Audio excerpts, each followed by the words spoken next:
This is You Only Know What You Know, a podcast by Compass Health Center about the sometimes messy, always meaningful work of parenting and mental health. I'm Britt Teasdale, a writer, photographer, and parent of 2 young children. And I'm Beth Hope, a clinician with more than 20 years of experience in youth mental health and a mom of 2 teens. We're here to bring honest conversations, clinical insights, and a little bit of real-life parenting perspective to the table. Because none of us have it all figured out.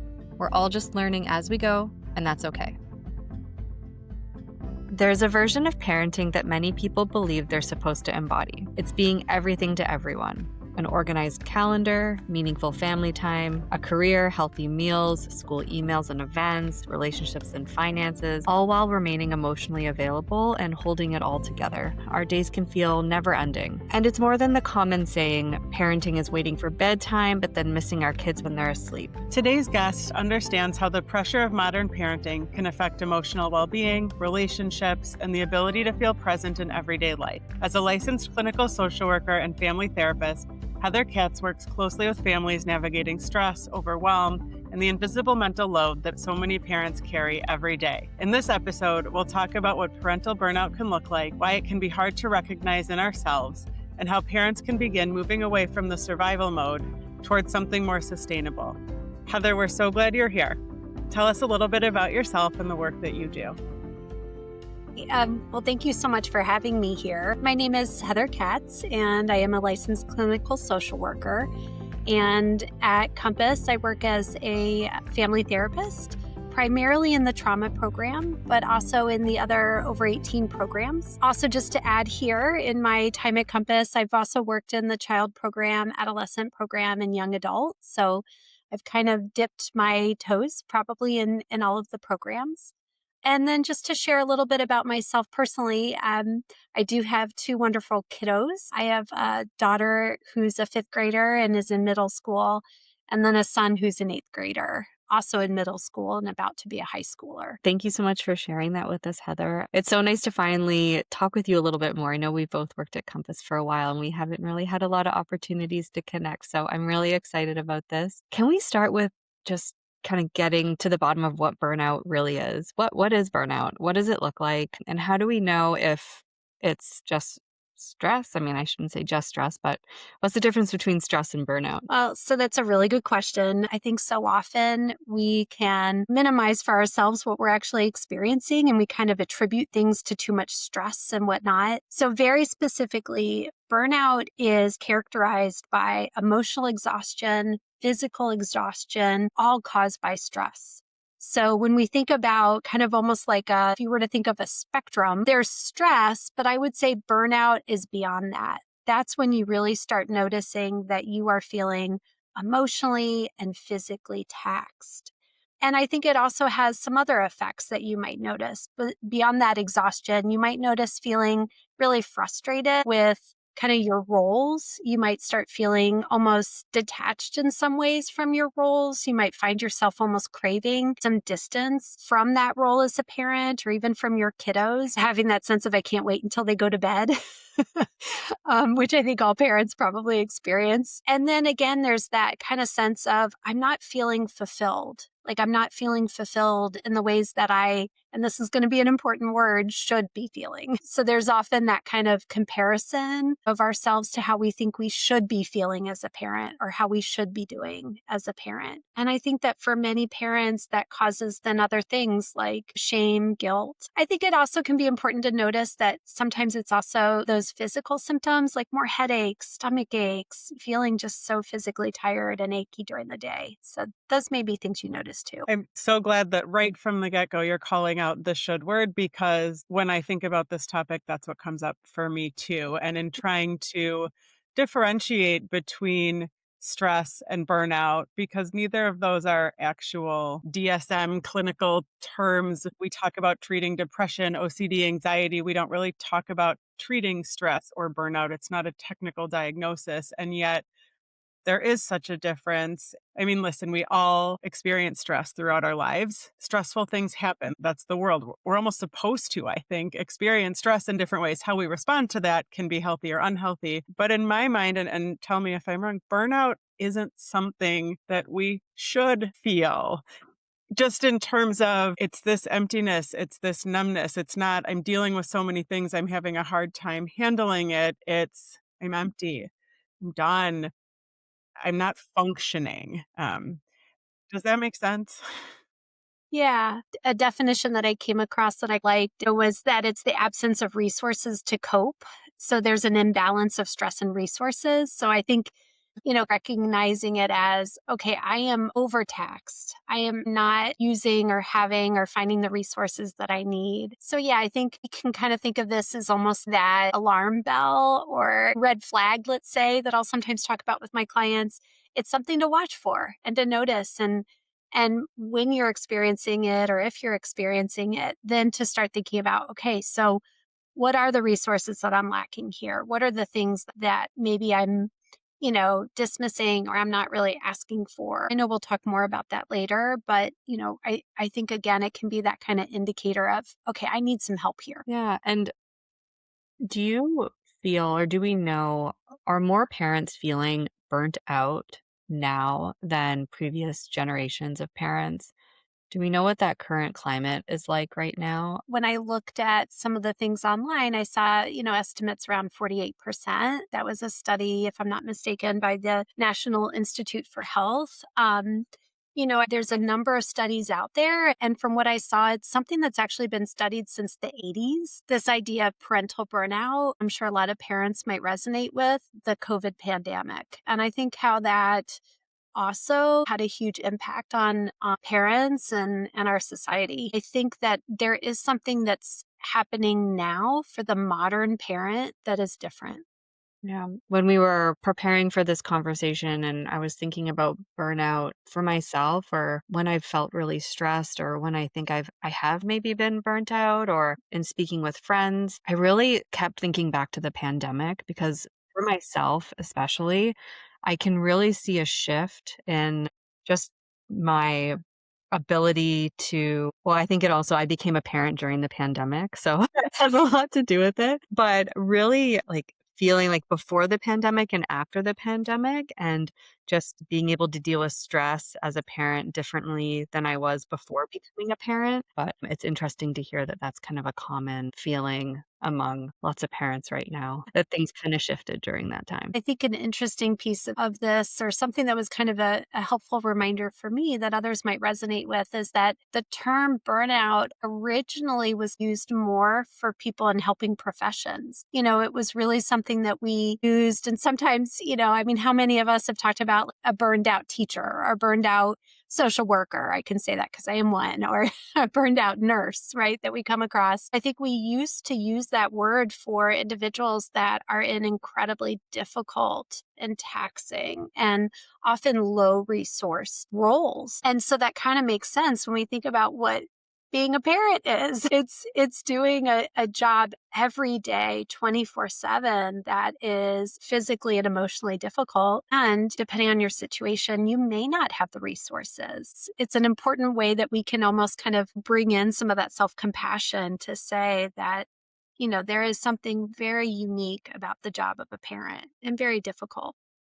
And doesn't it feel more and more like the amount of things that parents need to do and provide, whether that's physically, emotionally, just everything is growing. And what that means then is that the parents' own needs continue to get lower and lower and lower on the priority list. And what you just said about burnout historically being associated with caregiving roles, professional caregiving roles, and also personal caregiving roles, you can't Yeah, pour from an empty cup. Everyone plugs absolutely. into the parent, and then the parent is depleted. And if we're adding more and more to what parents feel like they need or should do for their kids, for their families, or actually do need to do, it almost feels like this state is becoming the new norm and it's not sustainable.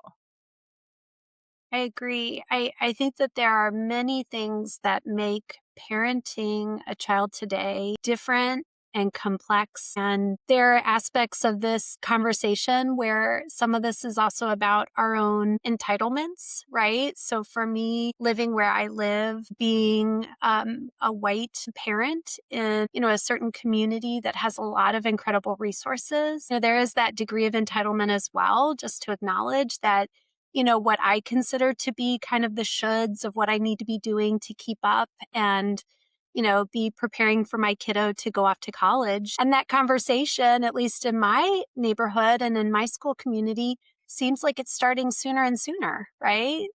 That there's really no time that's too late to start getting our kids into the right sports and the right enrichments and the right activities, and to have a tutor, and then to have a college advisor tutor and somebody who's helping your kiddo write their college apps. And there's just so many choices, and a sense of all of this needs to be done now and the right ways. And then for any parent that I think is coming from very different places where maybe they don't have those resources, where maybe they come from very different circumstances, where maybe the school system isn't a support for them and their child. That then adds on a whole different layer, I think, to that definition of, too much stress in comparison to the resources we have. So I just want to acknowledge that aspect of what we're talking about today and how I might be what I'm bringing of myself to this conversation. I'm physically having a response while you're naming all of those things. And what that brings up for me that I think applies to all parents is there are the pieces of all of the things that you just named: the tutors, the rides, the financial aspect, the scheduling aspect, the supplies that come with whatever it is that you're trying to do to set your child up for success, which wherever your community is, whatever it is that feels like the norm. And then regardless of how much or what it is that you are doing or your child is engaged in, there's the anxiety that comes with, if I don't do this, what will that mean for my child? And what if I do all of these things and they're still not? And just the emotional stress and pressure, the anxiety, the guilt that comes with feeling like there are so many things that we need to do for our kids, that maybe weren't, like you said, thought of as needs before, or available opportunities, or it's starting younger and younger, that really makes that feeling of stress and then burnout and depletion exponentially higher. I can't tell you how many times I've had conversations with parents, and I've had this thought myself as a parent.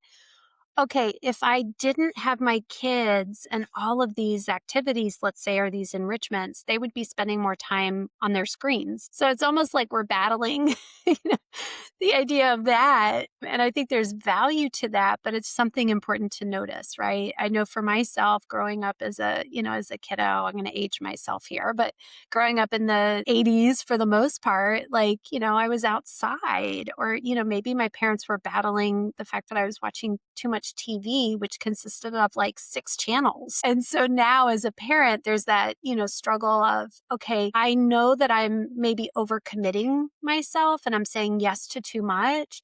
And at the same time, if I don't, I feel like then there's that kind of inevitable kind of like, suck into the void for my kiddo of being on a screen. And so that in itself is also an issue around, like, if as a parent, if you even want to carve out, let's say you need a 10-minute break or whatever that may be. I've heard parents so often say, I know my kid's going to be on a screen, right? And am I okay with them being on a screen maybe for that 10 minutes? Because I need 10 minutes, to go take a break myself. I want to say that that's a false choice. It's either the highly structured, very intense activity, whether that's a sport or a tutor or an enrichment or a screen.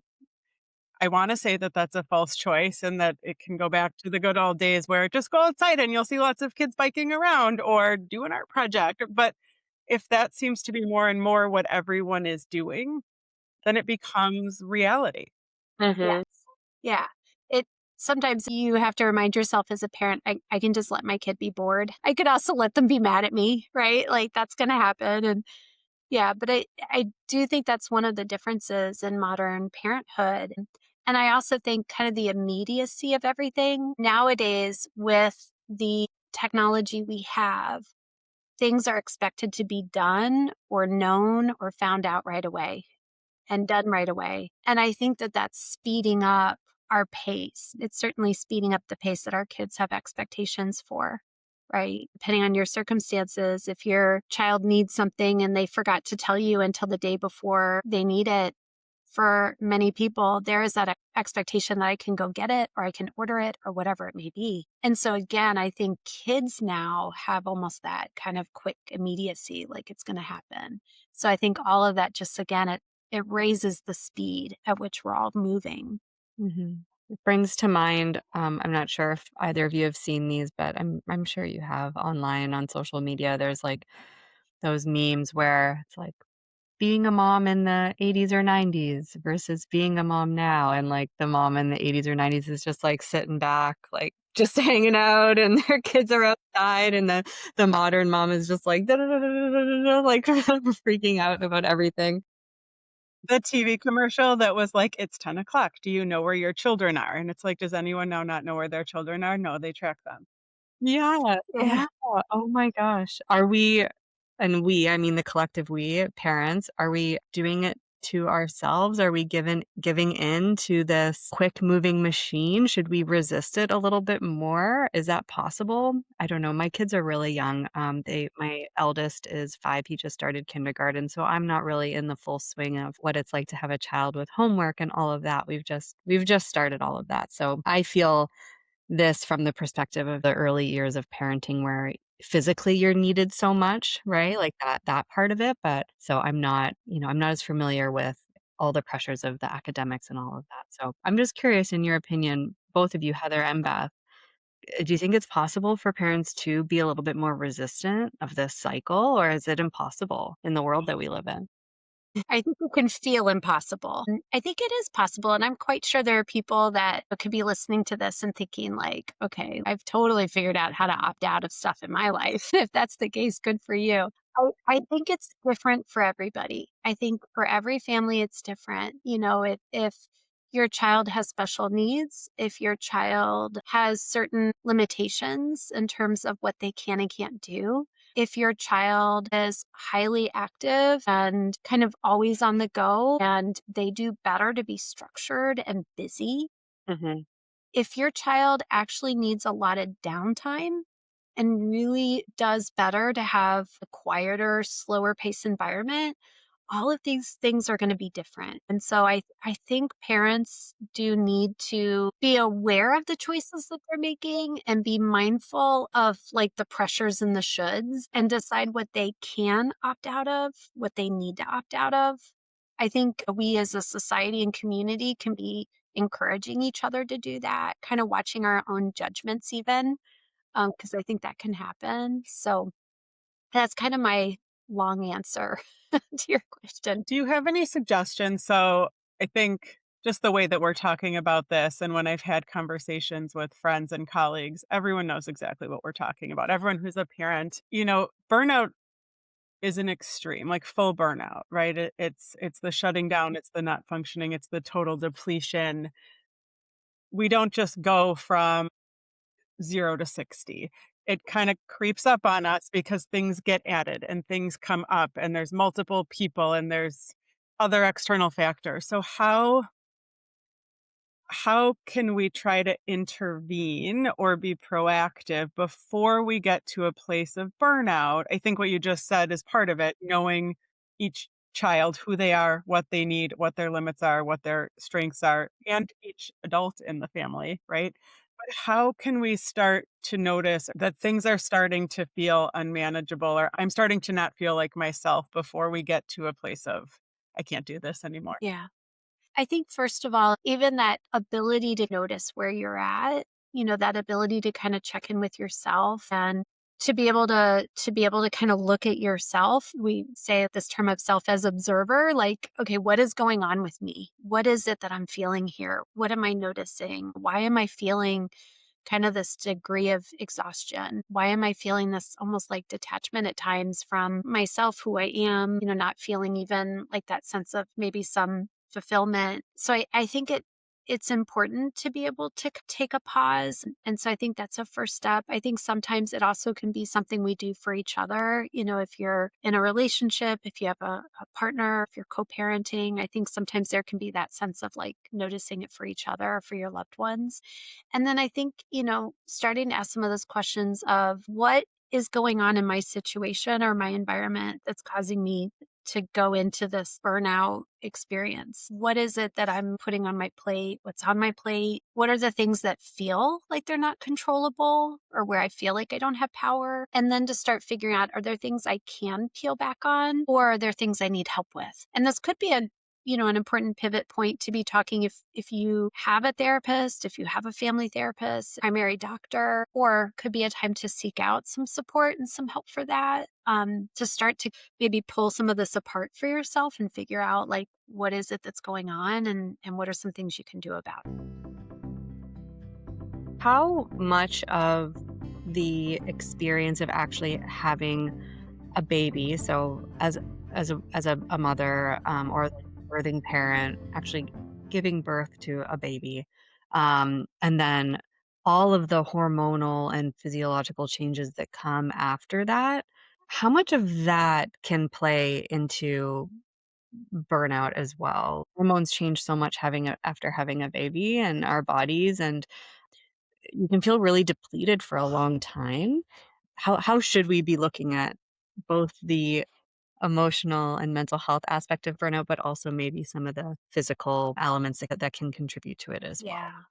That's such a good question, Britt, because I think maybe a lot of this conversation so far has been maybe thinking about kiddos at an older age, but I think there's a huge piece there that really is important when we think about postpartum anxiety, postpartum depression. I think we still are learning so much more about those kinds of experiences for women. And I think, even if we look at postpartum anxiety, that in itself is something that's a newer condition that we're starting to understand how that's different than postpartum depression. So I think certainly that could be a part of it is looking at those experiences. I think also if we think about physical changes, hormonal changes for the mom or for the parent, also thinking about lack of sleep, lack of self-care, kind of the changes in your identity and your roles and the impact then on a relationship. And that can contribute to some loneliness as well. For some, not being at work in the same ways or, not having the same work schedule and structure can be a huge piece of that too. And so I think all of that are really important factors for anybody who may be kind of at that stage of life or stage of parenthood where there's still so much that's changing and new and all of that. Yeah, it's the physical recovery, right? Like you said, the lack of sleep, the stress and the guilt of that change, becoming a parent, maybe having to go back to work sooner than you feel physically and emotionally ready to do. And then that perpetuates the cycle. How much of those feelings are quote unquote typical or that can happen because of these physiological changes versus burnout? And is burnout something that you can get yourself out of? Or do you need to have some support to get out of a state of burnout? Yeah, those are really good questions. And I think the place where I'll start is to say, I think it's completely normal and expected that all parents are going to have moments and experiences of feeling stress, of feeling extreme stress, of maybe having some of that sense of burnout or feeling some of the same symptoms that we're talking about with burnout. So feeling overwhelmed, feeling sad, feeling like you're a little bit quicker to lose your temper, patience. That I think is to be expected and normal. And so I want to make sure we have some grace here. I think what we're talking about in terms of parental burnout is again, we're kind of then taking maybe a little bit more of a step beyond if we really look at, okay, I am now feeling a degree of emotional and physical exhaustion. And I'm starting to feel myself feeling different, feeling a little bit more distant or kind of detached from being able to feel some of that same sense of like engagement or enjoyment and, certain activities, feeling kind of that loss of fulfillment in parenting. having that sense of like, this is not the way I want to be parenting or not the way I want to be thinking about my role as a parent.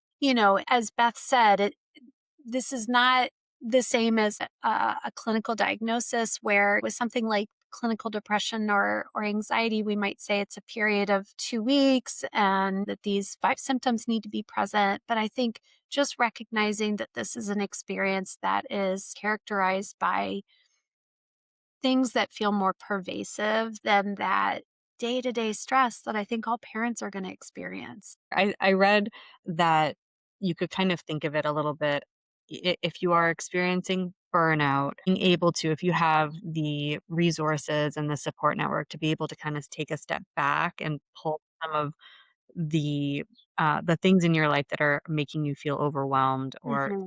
full of exhaustion, take those away for a little bit temporarily, and the burnout, those symptoms should subside versus if you are experiencing, like you said, a clinical diagnosis like depression or a mood disorder or anxiety, that doing those things won't necessarily help. Yes, yes. That I think is a really helpful way to start to think about some of the distinctions between parental burnout and something like clinical anxiety or depression, where for anxiety or depression, there is that period of time that the symptoms would be present for, where as you said, some of those environmental changes that we could make wouldn't necessarily have a change in that mood, kind of that internal experience of our mood that we're having with something like anxiety or depression. I think, exactly what you're saying kind of leads us into what I know we're going to get into here at some point too, is more of the like the coping skills and the strategies element of it. When you asked about like, is professional help needed? I certainly think with parental burnout, as you said, ideally adding to some of your resources, using some additional skills, leaning into supports, all of those things are really, really helpful and important. And if somebody is noticing that they still would really benefit from more support, I think, having a therapist, talking to a therapist, talking to your doctor, would be really good ways to maybe think even a little bit more about maintenance, right? Like, how is this something that I want to really address in my life in a way that's going to feel really sustainable? It's like getting to know yourself again after you have a child and understanding, like, what do I need to fill my cup, um, that I can show up in the ways where I feel good and I can show up for my family and all these other aspects of my life. And that changes, I think, in a lot of ways after you have children, depending on what age they are. That also can shift and evolve. Maybe what you needed before you had children to fill your cup changes after you have them. And it's learning what those things are. And Heather, maybe you can help us kind of pinpoint how we can talk to our partners about those things.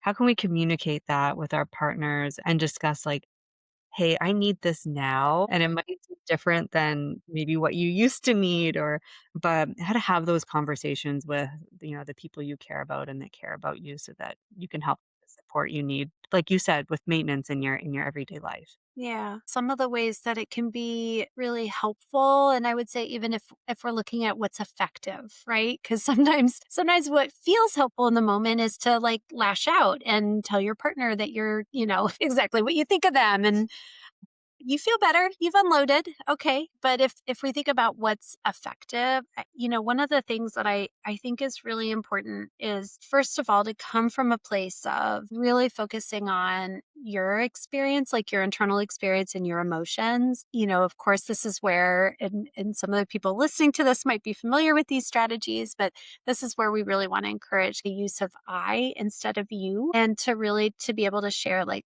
I am feeling this way. I am feeling so overwhelmed. I'm feeling so stressed out. I'm feeling like I'm not myself. I'm feeling really disappointed with how I'm managing these situations. I'm feeling like I have no patience left and I have nothing in me, right? So we really want to, again, use those I messages, focus on how you're feeling. This is not really going to be a very helpful time to say, like, you never do the dishes and you never do the laundry and you, those kinds of things. It's really important to focus on kind of your experience and what's going on for you. And then I think what we want to try to do is practice our ability to ask for what we need, to ask for help, to be able to say, I really need help with this. And I really need to figure out how I can start to change what's on my plate. I really need like 5 minutes when I come in the door to just decompress. Or I really need on Thursdays when we have this and this and this and this, I really need to figure out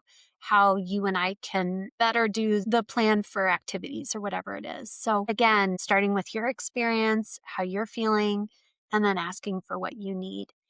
And knowing that your partner may not immediately say yes. I wish they would. We all wish they would. Being able to work through it then and figure out some compromises. And maybe in that exact moment, it's not a time to be able to problem solve. Maybe in that exact moment, what you're really just wanting to do is to express where you are and to express where you're at. For anybody out there that maybe is on the other end of that, this is where I really talk a lot with families about there's a couple of things that we can do when somebody is coming to us and expressing how they feel. First of all, just listening to what they're telling you, listening to the emotions of it and validating it. Like, oh, I can tell this is so hard for you. I know you're really struggling. I can tell how overwhelmed you are. Being reassuring, providing encouragement, like, hey, you're a great mom. You're a great parent. We can do this. We can figure this out, right? Whatever that encouragement may be. And then sometimes it can be helpful to ask, like, hey, do you just want to vent right now? Do you just want me to listen? Do you want me to start figuring out like some solutions with you? Like, do you want to brainstorm right now? I can give you my suggestions. Or do you just need a hug? Do you need a 5-minute break right now? Like, can you go do that? And I'll take care of this and this and this right now. So those are some strategies. I think what you just said about asking for what you need, that's exactly what I was going to say. And it's really hard. And I think when we are on autopilot, when we are on that rat race, hamster wheel, fast track of crossing things off our list and moving through our schedule, we make assumptions. And this is not me Mhm. just defending all of the spouses and partners and dads out there. And I think everyone is probably doing the same thing. And so if we can't ask for what we need or share, this is what I'm experiencing, or this is what I'm assuming you're thinking or not doing or not noticing or noticing, oftentimes those conversations lead to helpful understandings of one another's experiences and the types of conversations that you're talking about of like, what do you need or how can I help? And sometimes that involves some sacrifice. Sometimes that involves taking some things off the list, which can be really hard. And who's going to be the one to compromise or give something up? But we're not mind readers. And I think we just assume people don't get it or don't notice things or don't realize how much goes into it. But we don't have time to have those conversations and we have to make them. I think this is also where some of the things that we often think about in a negative way, like screen time and social media and these structured activities, there are some silver linings, glimmers, as we like to say, and that's the creation of community and shared experience. And Britt, when you were talking about the experience of being a newer parent and those kinds of things, I immediately thought about some of the moms that I met when I was feeling like that through the daycare and preschool. And obviously, not everyone is going to be your people, but you find them and you're going through things together. So, and you create carpool chats out of necessity and for planning.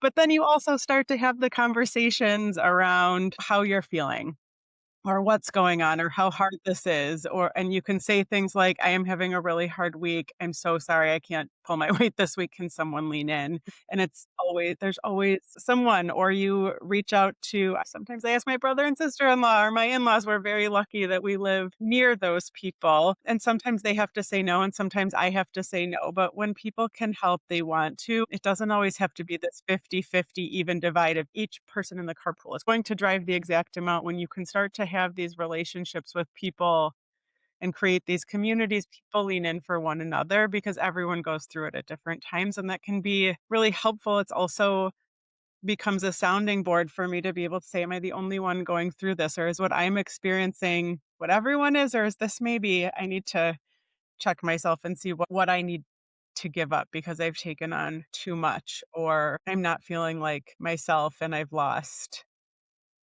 every part of myself besides parent, or every part of myself besides, where is the me that likes these things, or the friend, or it's just, it's a lot. And when you have teenagers, I don't know, this is going to sound cheesy and trite and very whatever, but at our Passover Seder this year, my daughter out of nowhere was like, well, I only have 3 of these left. And Oh my I gosh. just burst into tears, and I thought, wow, I like, as much as this is really hard, and I'm not talking about when someone's experiencing true burnout, because there is nothing good about that. But sometimes it is helpful to remember that each of these different phases are phases and times in our lives. And I'm not saying people need to just push through and give it all, but there is the gratitude piece, regardless of what you've got going on. Older daughter is learning to drive, and it's making me, well, terrified to sit next to her while she's practicing, but also realizing that some of my favorite times are driving my kids to school in the morning, because I get a one-on-one conversation, even if it's just for 5 minutes, or even if I'm not allowed to speak or sing, we're just together.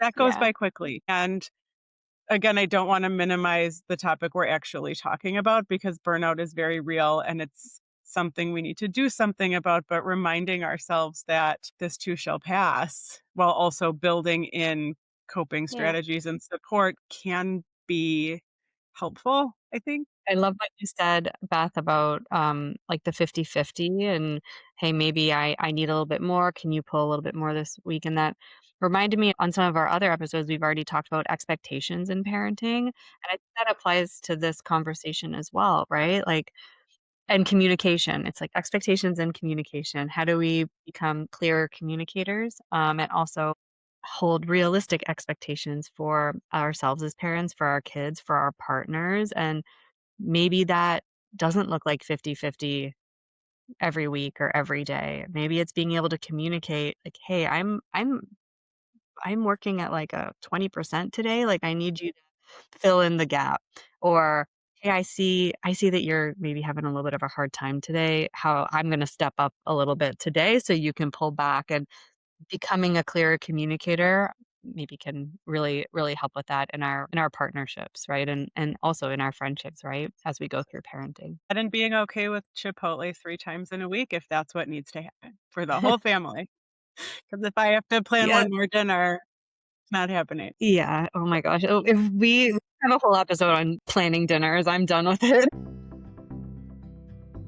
I think, first of all, that piece around talking about it, I think, is one of the first strategies that we might need, is being able to tell people you're feeling this way, talking about it with people that you trust or you care about. For anybody out there that's feeling this way and kind of feels like you're the only one, being able to talk about this with other moms, other dads, other parents that maybe, if they have kids that are struggling in similar ways, or if you're a part of a community where there's parents of kids with disabilities, or whatever that may be, talking about it can be really important and helpful, because I think it's so important to have that sense of like, hey, this is an experience that parents can and do have, and taking out that judgment, right? Like, this does not mean you're a bad parent. This does not mean you're a bad mom or dad. This means that you're human and you are trying to deal with your kids and your family and your needs the best you can with the best you have. So I think, that sense of village community is really important. That, and then the flip side of that. So not only do we have this sense of village and community and we can lean on one another, but just Mhm. because so many in our community are feeling this way doesn't make it okay or mean if everyone's going through it, then I should also be able to buckle up and push through. We have to, with more and more stuff that's getting piled on, like we were talking about earlier, we have to be able to say, I've reached my threshold, or actually not I've reached, I'm reaching. And that may look different for every person, but I need to give myself permission to make some changes, to ask for help. Because, like you were saying earlier, then we do get into, you know, anxiety, depression, not functioning, physical health issues that come up. So let's talk about, if we're starting to notice those kinds of things, how we can notice it, and also some of the things that we can do about it. What do you recommend to your outpatient clients, to your family therapy clients, to your friends? as they're starting to feel like, I can't do this anymore. This is not sustainable. So, I think one of the first things I would say is start noticing the word should. Start noticing how often are you doing things because you think you should? Can that sometimes guide you in maybe stopping for a minute and thinking, well, wait, do I need to? Do I really need to sign up for this thing? Or wait, can I actually really do that? Like before I say yes, do I need to do this 10th thing tonight?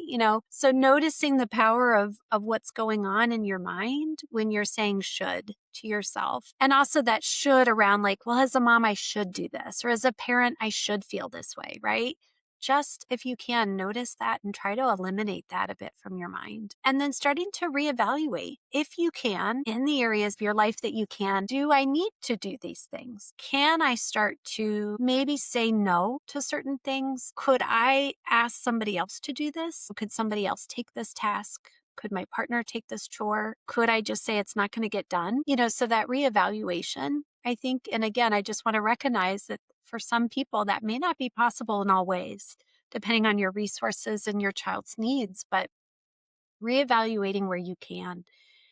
And then starting to kind of look at, can I reframe any of this? Like, can I start to reframe some of the way I'm thinking about this? Like, this is just the best I can do today, or this is just the best I can do right now, right? Or, hey, this is going to be a hard day or a challenging day, and we're just going to like do it together, right? That's kind of like the power of our thoughts, the power of how we think of things can actually have a huge impact on us and our mood. And then again, looking at, are there some small changes I can make?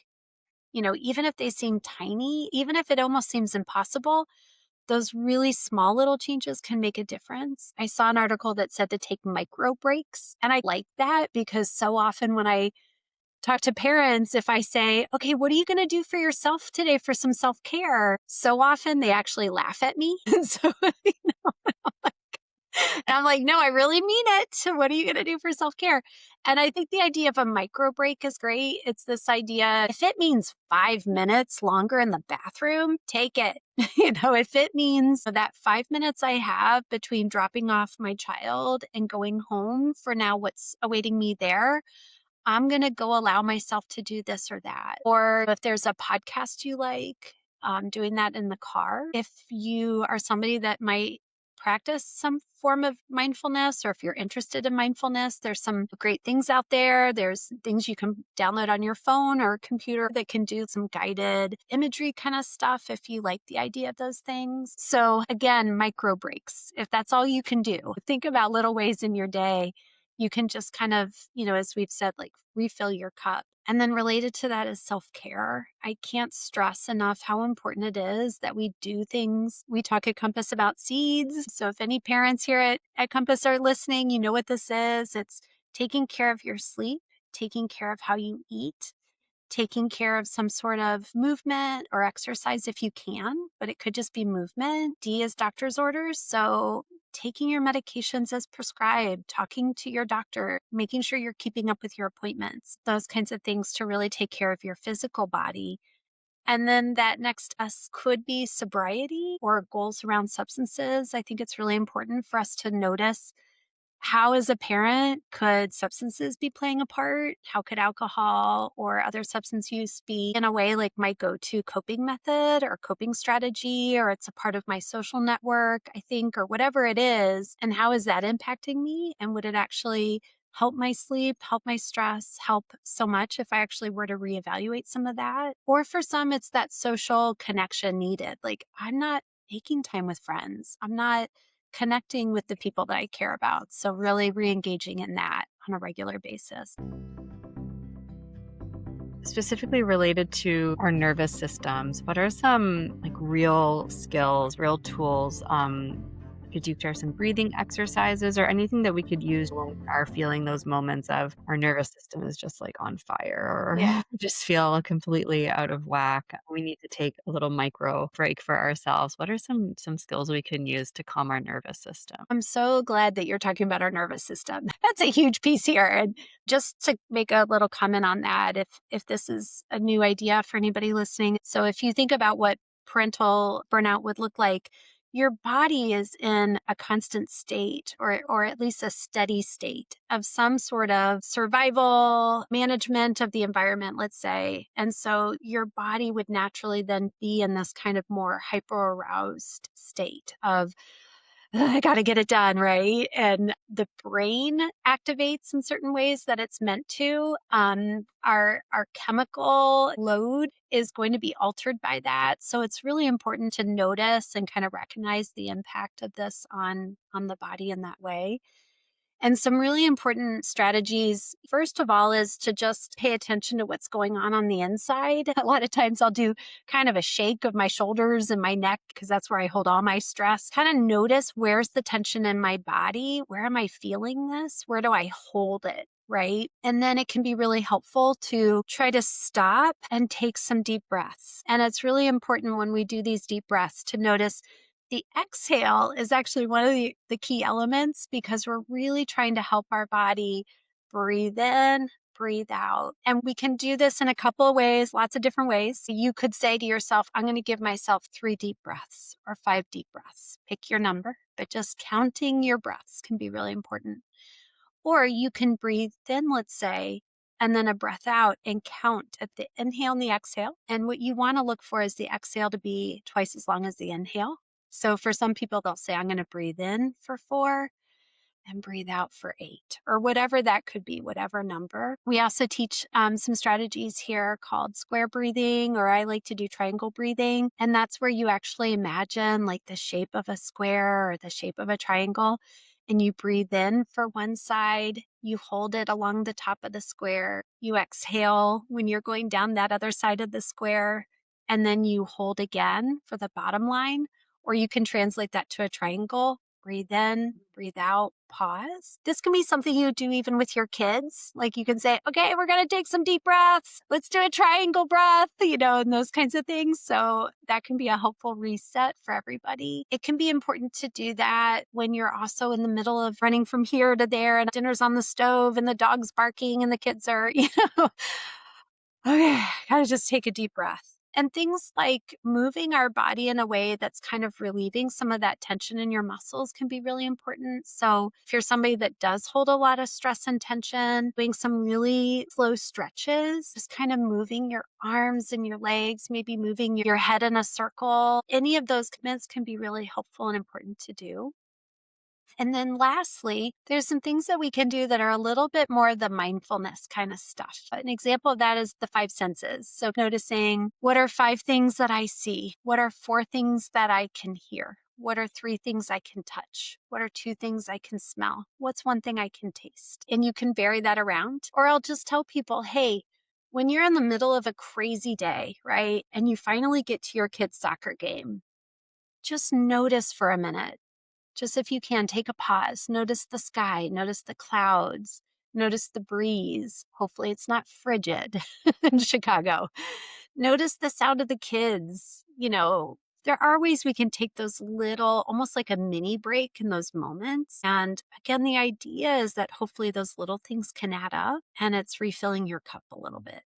Yeah, I think those are so helpful. I know I'm going to take all of those with me every day the rest of the week. To build on that, I also wanted to say something that was coming to mind for me is this idea of just to remember that it's okay to need a break. Like it's okay to love being a mom or a parent and also needing a break. It's okay to love your kids and also need a break. Okay to love being a parent and also feeling completely overwhelmed and your nervous system can't handle it sometimes. Like I think that's typical and we can acknowledge that too. There can be these truths that are happening simultaneously for parents all the time. First of all, my watch just told me I needed to breathe and stand up. So I don't know what that says about mini breaks, but the fact that my watch has to tell me that is something. I think it's also important to zoom out. And I mean this with no disrespect to my own children who are lovely and talented and all of the things, but like in the moment, you're thinking about right now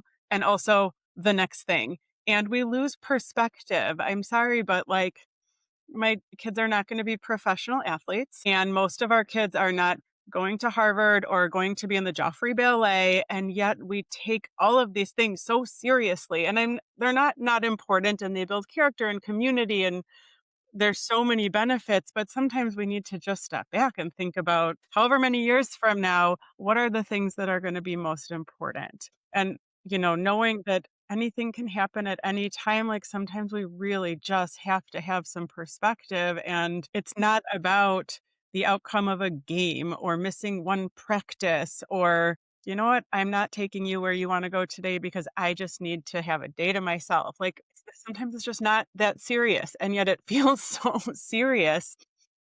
Every decision that we make or thing that we do or don't do is not going to have the impact long term that it feels like it is. We talk in a lot of the episodes that we've recorded, it comes back to this parenting anxiety that if I say the wrong thing or make the wrong decision or do or don't sign up for that, we automatically have this feeling that I have just destroyed my child's future. And the reality is not true. And there's so much that's outside of our control that we have to remember that some of this is inevitably going to be hard and terrible things fortunately happen that are out of our control. So, like, how can we find joy?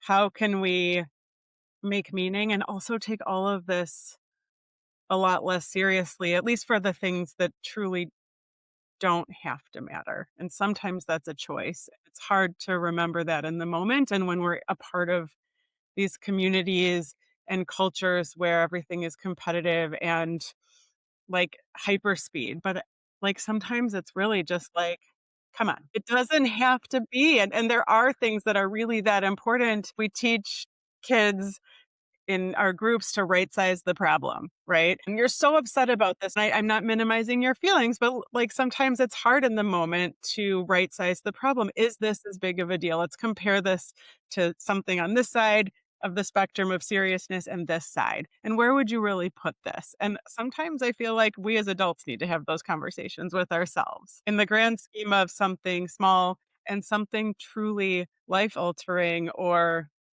so impactful. Like, where is this one thing that I'm freaking out about or attaching all of this meaning and weight to? Where does this actually fall? Probably not. It's not aligned with how I'm feeling right now, the reality of the situation. Such a good point. Because I think when you are feeling stressed and or if that's led to burnout, it's hard to have that perspective. Everything can feel when you're really stressed out, really important. And like scream it from the rooftops, Beth. Like I love that. Like it's not everything has to be so serious. Like we don't have to take ourselves so seriously or everything our kids are doing so seriously. And they're probably going to be fine if they don't do that Wednesday night Well, lesson. and then that allows us to identify when things are serious because sometimes things really lead to and this pressure leads to something really serious and true burnout and depression and anxiety like that is really serious or it can be and it can get to that place and so I guess all of that to say it's a proactive strategy and to call one another on it. I think another thing that I think of is something we talk about a lot in therapy is what would you say to your best friend if they were saying these things out loud? Because sometimes it's hard to step outside of ourselves. And oftentimes we treat the people we love and care about with a lot more compassion and logic both than we treat ourselves. And so if your best friend was going on and on about this one thing and really, really upset, like what advice would you give them? Now give that to yourself. And I think that that can be eye-opening sometimes as well. We were talking about the idea of self compassion and being really caring and gentle towards yourself and noticing how much pressure you put on yourself and how hard you are on yourself versus that ability to say, I'm doing the best I can, or maybe I don't have to do it all this way, right? I do want to acknowledge the flip side. And Heather, maybe you have some ideas because, we're talking a lot about the burnout that can come from the increased load on parents. But a lot of parents may be experiencing their own mental health challenges outside of this. And some of the stressors and parent realities that some families face are very real. And things that their kids are going through, things that they and their spouses are going through, whether that's emotionally, mental health wise, financially, physically, where they don't Mhm. have control of what's happening in their families. What advice can you give to those parents who really there aren't a lot of choices in what's happening to them. And Mhm. it really is so much that it's not about shifts and micro breaks, which are important, but like a lot of families are going through things that need more than that. What advice do you give or what do you suggest in therapy in those situations? Yeah. I think would it be helpful to have an outside person, a professional support to have a little bit more of these strategic conversations about what can we reasonably start to opt out of, or what are the things that we really need to add in. That's where talking to a therapist, having a couples therapist or a family therapist can be really important. I also do think sometimes when I might first start working with a parent, these signs or these kind of experiences of parental burnout might be what brings somebody to therapy. Sometimes there's a little bit more of a deeper recognition of there's some things here that I just really haven't been addressing for myself or in my life for some time. Sometimes as a parent, what somebody might also be struggling with is some of the losses or challenges from their own experience of being a child, from their own experience with their parents. If there was an experience of trauma or if there was other significant losses. Sometimes people will say to me, I thought I was doing okay. I was going along with life and I thought all that stuff was behind me and I didn't think it was really impacting me. And then I started noticing that I was just trying to get by and hanging on and I just can't anymore. So I do think that it can be really important to recognize that we are also parents as the products of how we were parented, what we were modeled, what we were shown, what we were taught.